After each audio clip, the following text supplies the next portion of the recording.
मतलब इफ अगर centre promise नहीं पूरा करती है तो एनसी का क्या अगला स्टेप रहने वाला है? मतलब हमारे सामने तो सारे रास्ते खुले हैं, फिर लेकिन अब मैं उन लोगों में से नहीं हूं जो धमकियां देके कुछ हासिल करने की कोशिश करें। मैं अभी भी उम्मीद लगाए बैठा हूं कि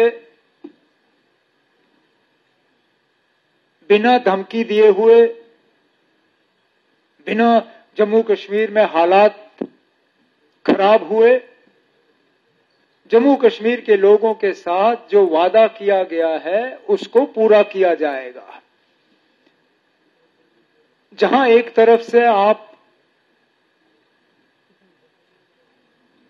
हमारे जो मैनिफेस्टो में लोगों के साथ किए हुए वादे हैं उनका आप रिपोर्ट कार्ड मांगते हो और आपका मांगना सही है, वहां दूसरी तरफ से जब बीजेपी के दफ्तर में इस तरह के प्रेस कॉन्फ्रेंसें हों तो उन्हें भी पूछिए ना, जो वादे करके वो 28 सीटें जीते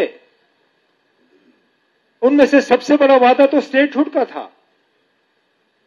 और मुझे आज भी याद है वो उन दिनों में हम लोगों को ताने देते थे कि नेशनल कॉन्फ्रेंस वालों को स्टेटहुड की बात करनी नहीं चाहिए, स्टेटहुड दिल्ली से आएगा, जम्मू या श्रीनगर से नहीं। तो अगर स्टेटहुड दिल्ली से आना है और स्टेटहुड का वादा जम्मू कश्मीर के लोगों के साथ बीजेपी ने किया था, तो वो वादा पूरा क्यों नहीं हो रहा है? बाकी आगे जाके हमें क्या करना होगा उसको शायद यहां आज दोहराने की जरूरत नहीं है। हालात उस तरह के बने तो फिर मजबूर होकर हम दोबारा यहां बैठ के एक प्रेस कॉन्फ्रेंस करके दूसरा ऐलान कर लेंगे, लेकिन फिलहाल वो हालात नहीं है। नमस्कार।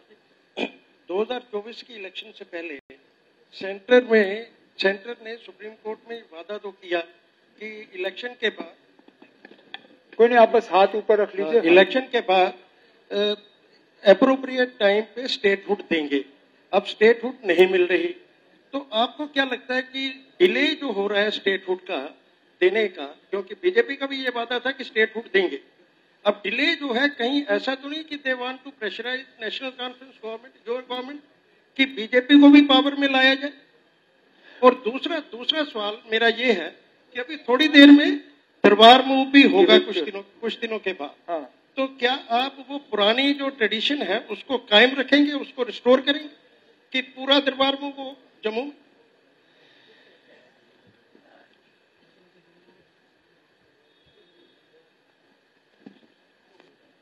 ये बड़े अफसोस की बात होगी अगर के जम्मू कश्मीर के लोगों को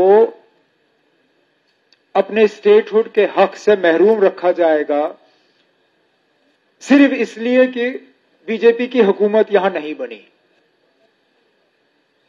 क्योंकि बीजेपी ने शायद ये कभी नहीं कहा था सुप्रीम कोर्ट में या पार्लियामेंट में कि हम स्टेटहुड देंगे, लेकिन तभी देंगे जब मुख्यमंत्री बीजेपी का होगा। उन्होंने सिर्फ इतना कहा था कि 3 step process, delimitation, election, statehood, कोई इफ नहीं, कोई बट नहीं। अब अगर हमें मजबूर करने की कोशिश की जा रही है कि जब तक हम उनके साथ हाथ नहीं मिलाते तब तक स्टेटहुड नहीं आएगा, तो फिर चलिए ना, मैं मान के चलता हूं कि अगले 4 साल तक स्टेटहुड नहीं होगा। क्योंकि हम लोगों का मैंडेट हासिल करने के बाद बीजेपी के इस साजिश को तो कम से कम हम कामयाब होने नहीं देंगे। अगर लोगों को बीजेपी की हुकूमत चाहिए होती, वो 24 में बीजेपी की हुकूमत बनाते, नहीं बनाया। और हमारा कोई इरादा नहीं है कि बैकडोर से हम बीजेपी की एंट्री यहां कराएं। जहां तक आपने दरबार मूव के हवाले से सवाल पूछा, पहले तो मुझे यह बताइए ना, अब इस दरबार मूव को बंद क्यों किया गया? ये तो मतलब एक परंपरा रही थी, और वो भी 47 से पहले की। जो लोग हमें ताने देते हैं कि हम जम्मू कश्मीर की हिस्ट्री नहीं समझते, हम जम्मू कश्मीर के उन महा हस्तियों की जो है इज्जत नहीं करते, उनकी जो विरासत है उसको तहस नहस करने में तो सबसे ज्यादा रोल तो बीजेपी का ही रहा है। लेकिन हमने लोगों के साथ वादा किया था कि हम दरबार मूव को रिस्टोर करेंगे। कैबिनेट ने रेस्टोरेशन का फैसला जो है लिया, वो फैसला एलजी साहब के पास भेजा गया। एलजी साहब ने अपना दस्तखत उस फाइल पे करके वापस दिया। मैंने आज फुल दरबार मूव के लिए सरकारी फाइल पे जो है अपना दस्तखत डाला हुआ है और उम्मीद करता हूं कि वो ऑर्डर जारी होगा और जो पुराना दरबार मूव की जो रिवायत रही है उस रिवायत को हम रिस्टोर कर रहे हैं। उमर साहब अपना चैनल कौन सा है वो बताइए। अर्ली टाइम से बोल तौसीफ खांडे। तीन दिन पहले उमर साहब 3 दिन पहले अल्ताफ बुखारी साहब ने प्रेस कॉन्फ्रेंस की। मैं थोड़ा सा विधानसभा चुनाव के ऊपर, जिन 2 सेगमेंट 2 पे चुनाव होने हैं उनके ऊपर आपसे पूछना चाहूंगा।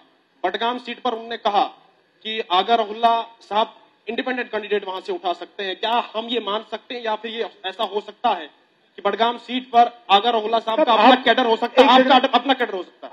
आप कुछ भी मान सकते हो ना। मैं कौन होता हूं आपसे ये कहने के लिए कि आप इसको नहीं मानो?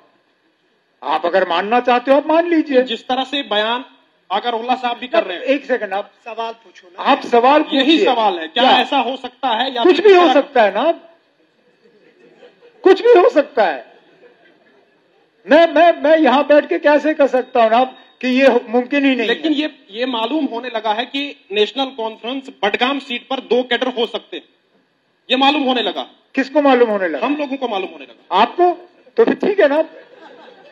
चलो आपको अगर जम्मू में बैठ के बडगाम का इतना मालूम है जितना हमें श्रीनगर में बैठ के मालूम नहीं है, तो मैं क्या कह सकता हूं ना।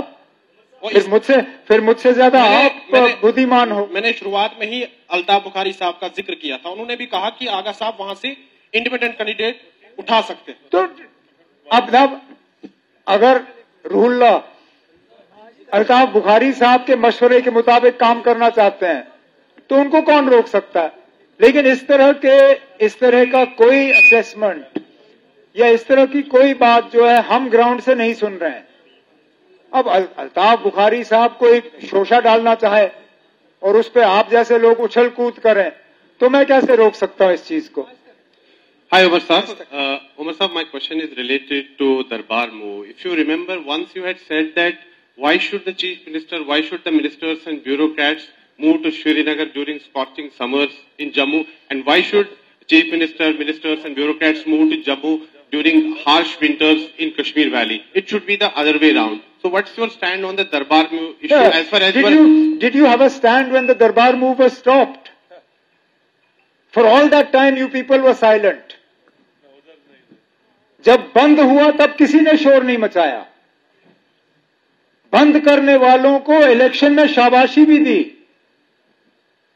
और जब हम दरबार मूव को रिस्टोर करने की बात करते हैं तो हमसे पूछा जाता है ना, आपने तो इससे ज्यादा ही कहा। कम से कम पहले रेस्टोरेशन के लिए तो आप कहिए ना कि हाँ आपने अपना वादा पूरा किया। बाकी अगर आगे जाके इसको चेंज करना होगा उस पर हम बाद में सोचेंगे ना। Do you stand by your past statement? Please. One question, yeah, that's it. Our manifesto is in front of the people. What we promised in the manifesto, we have committed, we have delivered.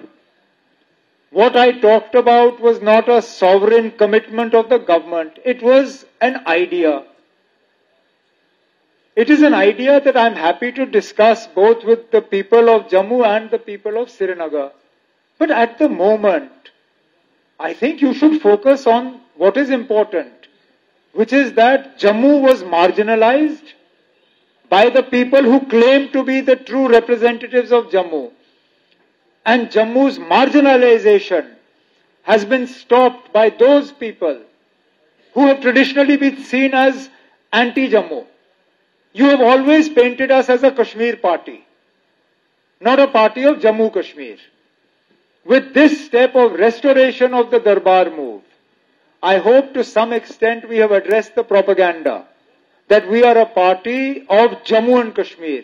not a party of any one particular province. Umar Saab, one more question. Umar Saab, as far as the statehood issue is concerned.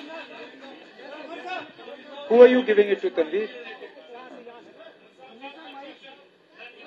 चलो ना आप।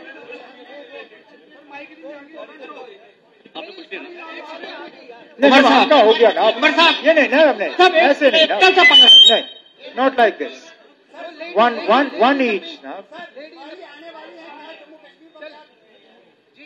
उमर साहब, सबसे पहले आपको बहुत बहुत बधाई कि आज आपकी सरकार ने यहाँ 1 साल पूरा कर लिया।